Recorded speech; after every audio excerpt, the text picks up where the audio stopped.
Hey guys, welcome to the Intimacy Liberation Army podcast slash YouTube video thingy. I'm Duke DeLate, your host and international dating coach of glory. And today we're talking about managing your triggers with your self-awareness. If you've been following me over the last 11 days or whatever, we've been talking a lot about self-awareness and getting knowledge of self and dealing with your own personal triggers and how you're reacting so you can get control over your relationships. And this is a practical episode on managing your triggers. Yesterday, if you haven't figured out how to identify your triggers, we did that yesterday in the video. So check that out. And today we're going to do how many things are we have 4 strategies of managing your triggers in real time, and then 4 strategies to reduce your triggers over time. So the first strategy in managing your triggers in real time is to pause before reacting. If you notice you're being emotionally triggered, you're starting to feel a certain type of way, you don't have to be a victim to it. You can sort of pause for a second and understand that you are being triggered, that you are getting to a point where you feel like you have no options, or you feel like you need to close off, or you need to lash out. You just take a moment to breathe. So if you pause before you react, you allow yourself the ability to make better decisions from the point when you're triggered to what you would normally do automatically from your internal childhood training or whatever. And you can hopefully make a better decision, or at least evaluate, so that you don't have to be captive or captivated by the normal responses, or the what's the word I'm looking for? Well, very often we have these, like I keep talking about this Cialdini thing, the click-word effect, right? You record how to react, when you're in childhood and you have this trauma's happening and you have to deal with it. You have to, be hypervigilant and cut everything off of the past so you remain safe. You have all these things that come up, and you choose a certain strategy. Sometimes it'll be closing off and shutting down. Sometimes it'll be lashing out. Sometimes it'll be extreme self-judgment. There are things that happen when you're triggered, and you don't have to do those particular strategies. Maybe they're the best thing, but perhaps they're not serving you now, all these years post-childhood, where you get triggered by something and they're not necessarily the best solution for the problem at hand. So when you notice a trigger, you can take a moment, you can just breathe. And what I like to do is breathe in through the nose and exhale super slowly. And when I do that, then it creates a space for me to choose a thoughtful response. Sometimes somebody will say something and I'll feel like super betrayed, and I'll be like,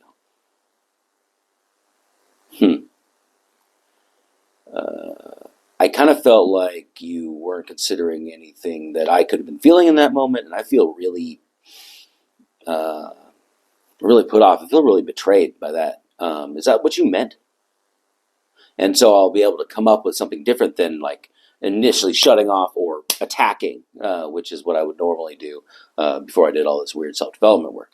So first management of your triggers for self-awareness is to pause before you react. Figure out where it comes from. You do this a lot from the journaling that we talked about yesterday, figuring out, what happened, how you responded, and where you think that came from, right? And as you do that self-introspection stuff, that will come up in these moments. When you take a moment to breathe, you'll be like, oh yeah, I thought about this when I was journaling about this, and that probably comes from childhood in this situation that happened. And so if this person is not that person, is it possible they mean something different than how I'm perceiving it? And when you come up with those answers, then you might be able to make a better decision in the moment. Second, managing your triggers strategy is to label your emotions. It's first off, name the feeling that you're or name the emotion you're feeling. I'm feeling anger. I'm feeling sadness. I'm feeling frustration. I'm feeling loss. I'm feeling hurt. Feeling overwhelmed. Like, name it when you're feeling that thing. And then you say, okay, I'm feeling overwhelmed because there's a lot of things on my plate, and this person expects me to do more. And then when you name that, it helps you kind of separate your feelings from the actual situation. Because very often somebody will not be thinking about your current workload, in the overwhelm example, and they'll just ask a request of you. And they weren't expecting for you to jump on it right away, but your trigger goes, oh, they want me to deal with this. How am I supposed to fit that in with everything? You start flipping out. That's a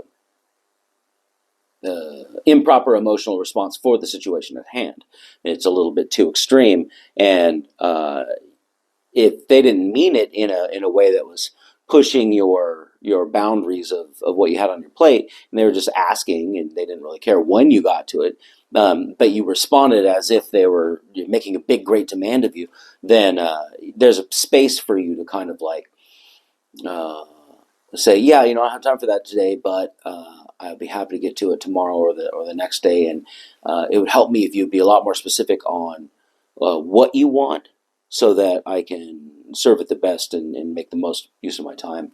And that response will, whether or not, it depends on your relationship with that person, obviously, but it will be better than responding sort of haphazardly, framing them as if they were not respecting your time, right? And it'll help you separate your feelings from the actual situation at hand. You can respond to what's really going on rather than your quick, thin sliced framing of what you thought was going on based on your emotional triggers. Third strategy on managing your triggers in real time is to challenge your thoughts. Ask yourself, is this reaction based on the present moment or from the past experiences that I've had? Ask yourself, what's a more constructive way to view this situation? How can I frame this so it works? In the dating world, we do a lot of flip the script type framing. It's like, if I walk up to you in a bar and I'm like, hey, I wanted to meet you, I could come from a disempowered frame where I go, well, I hope I'm not bothering you, and I just wanted to meet you because I thought you were really pretty, so I came over here. That's one frame where it's like I kind of feel like I'm interrupting and I'm not good enough or whatever. And there's this other frame where I could come in and be like, hey, I don't know if you're shy or whatever, but I just realized that you've been staring at me for the last 10 minutes. I figured I'd come over here and make it easier for you because, obviously, I'm the male, so I should probably break the ice. But, what's your name?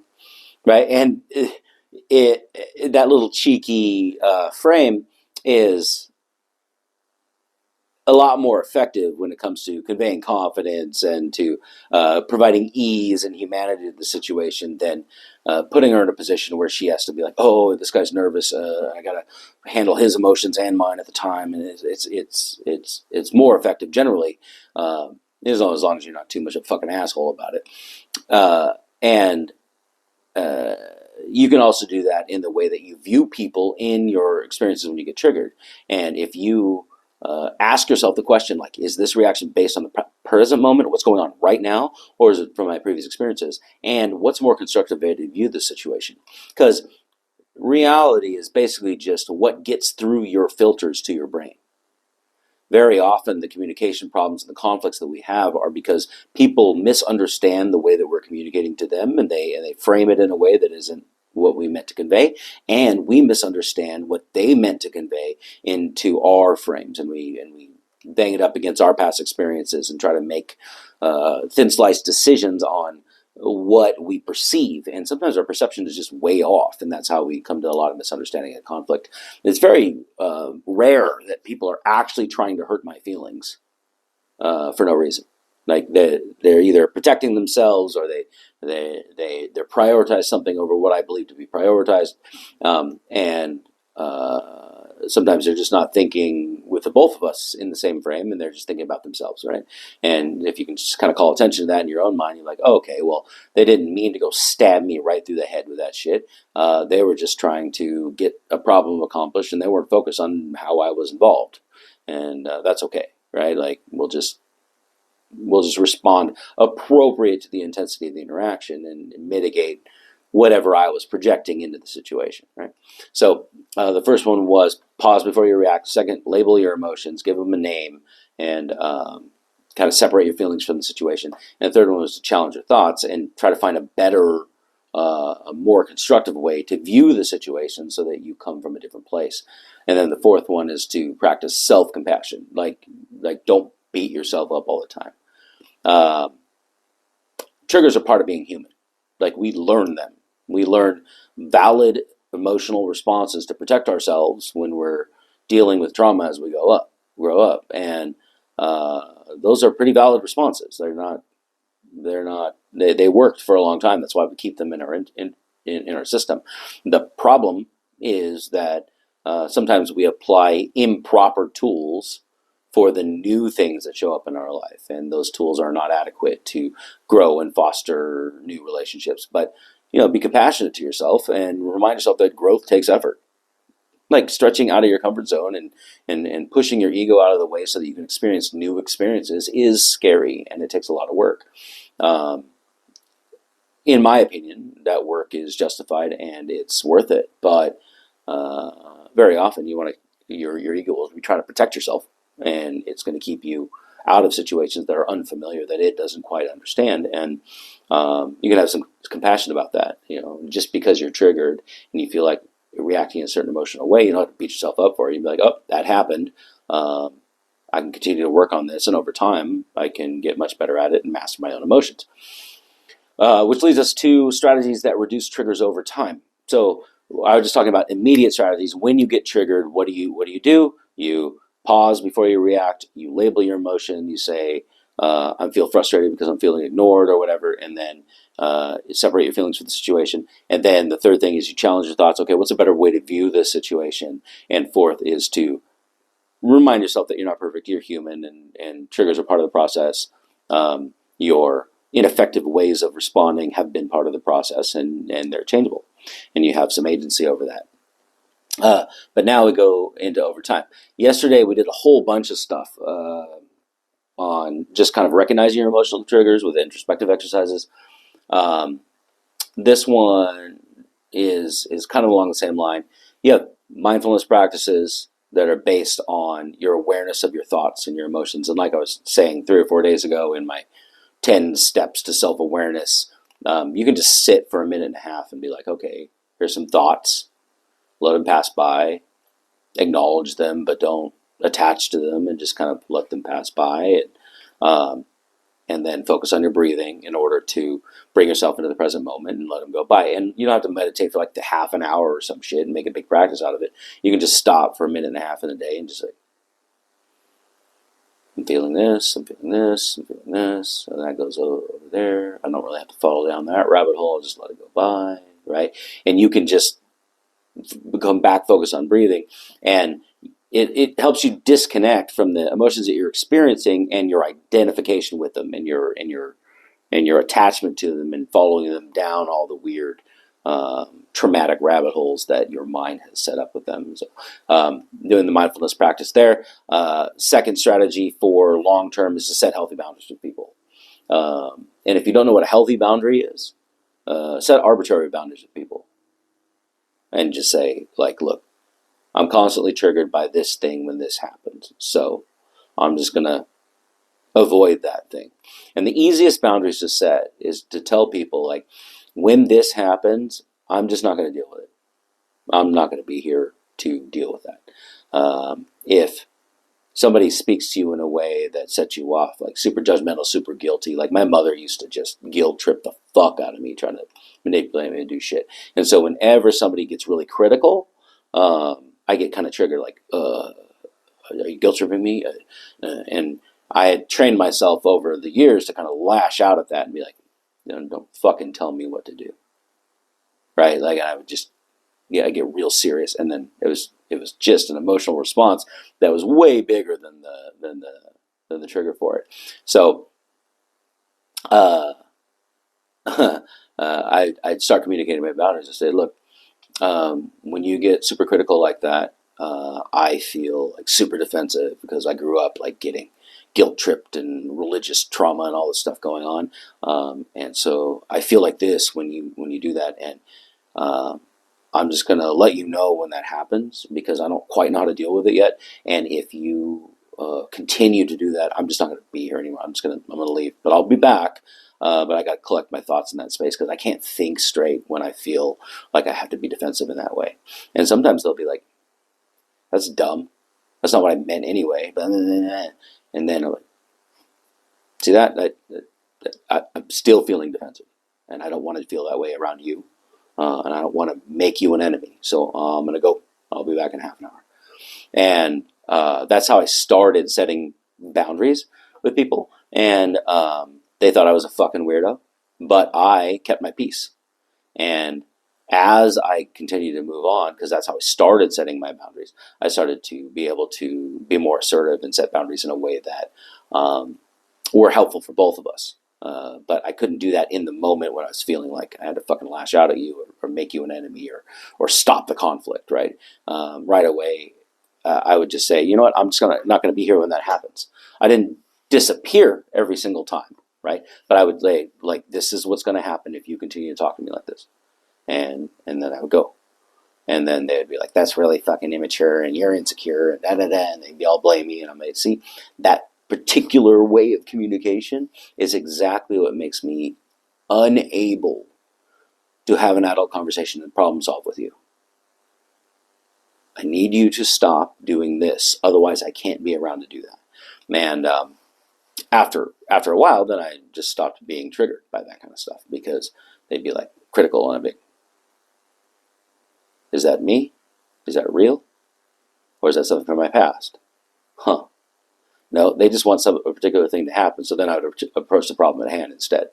I'd be like, you never did. I'm like, that's not true, but what are you trying to accomplish right now? Do you need to feel heard? Like, what's happening? Right? And then they'd be like, oh yeah, now I can't manipulate him with this guilt trip thing, and it's kind of useless, so they usually drop the act. So step one was focus on do the mindfulness practice, watch your emotions go by so you understand that you and your emotions are the same thing. Two, set boundaries with people. And then three, focus on your regulation. And over time, I do things like journaling. Sometimes I check out and I end up doing daily activities like going to the gym and shit to really kind of reset my brain.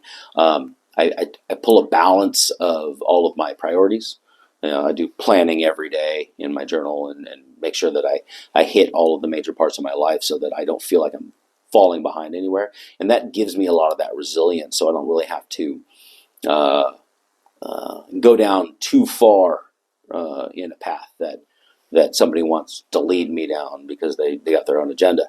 I just like, oh no, I got my shit accomplished today. I'm relatively confident, and so when things kind of build up, then I'll go hang out with Crystal or Kelly or something and talk it out because they like listening, and so I just talk it out with a friend, and those are my emotional regulation things. Hit the gym, make sure I got my shit in order and the ducks in a row, and talk it out with somebody, and then it generally dissipates all of that bullshit so that I can remain present and I don't feel like I'm not moving forward on stuff. Because very often the self-abuse comes when I'm like, oh, it happened again, and I never fucking fixed it, and I'm such a piece of shit, right? And then I start beating myself up, and then, well, as long as I'm continuing to make progress, man, I'm evaluating and changing things and testing things, then I don't feel like I'm stuck anywhere. I'm constantly moving forward, I'm constantly growing, and that's good enough for me for the coping.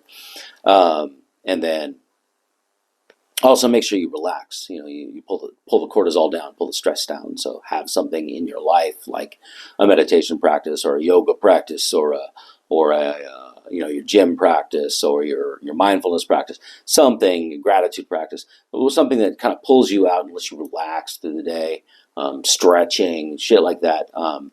Make sure you're balanced out in that way so that you don't have to be operating at red line all the time.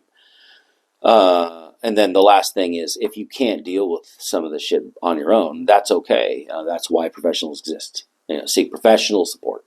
You have if you have a health plan in California, you have mental health parity, so you have 8 to 12 sessions with a therapist, and very often they're bundled with coaching, like general life coaches that are ICF certified. They're part of that mental health thing. You can go to Better Health. You can go to one of these other telehealth or any of these people who are they'll provide this kind of stuff. If you're dealing with serious psych problems, get a professional in life, right? I'm not going to get into a big controversy over psychiatric drugs and big pharma and all that shit, but some people need to be properly medicated for a period of time while they deal with other coping strategies, and things that are way above my pay grade. Like I'm a fucking life coach. I'm not a fucking therapist, and I'm not a psychiatrist. So like, there are people who will come to me with these kind of problems. They'll get suicidal and they'll get all these crazy things going on, and I'll be like, look, you need to seek out professional help. Like people who do this and deal with this kind of stuff for a living.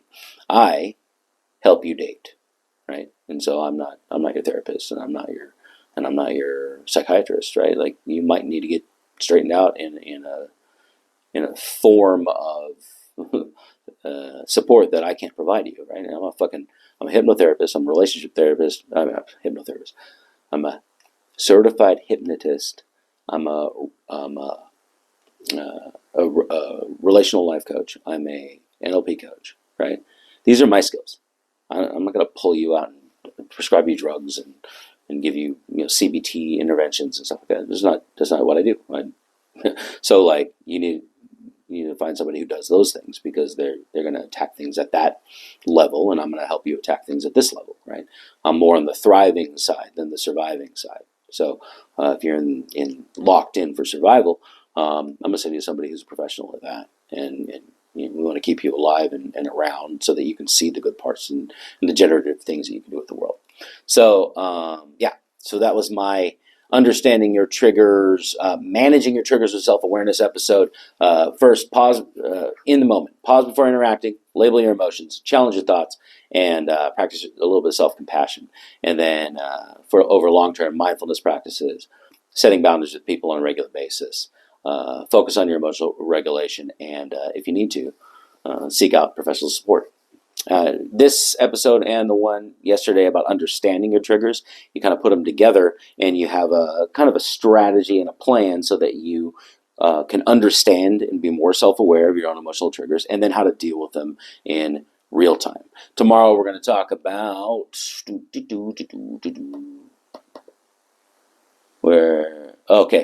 starting to use healthy communication strategies. We're going to go into active listening. We're going to do into David and I just did a fantastic podcast on the Limitless Influence podcast about how to deal with communication strategies and create emotional communication. So I might add some of that stuff in there, but we're going to start kind of the healthy communication strategies based on self-awareness stuff tomorrow and over the next couple of days. So look forward to that. If you're not subscribed, please subscribe. Helps the algorithm. Hit the little bell. You'll get a notification whenever I release a video, which is basically 24 hours from now. And I will see you guys tomorrow. And until then, stay awesome.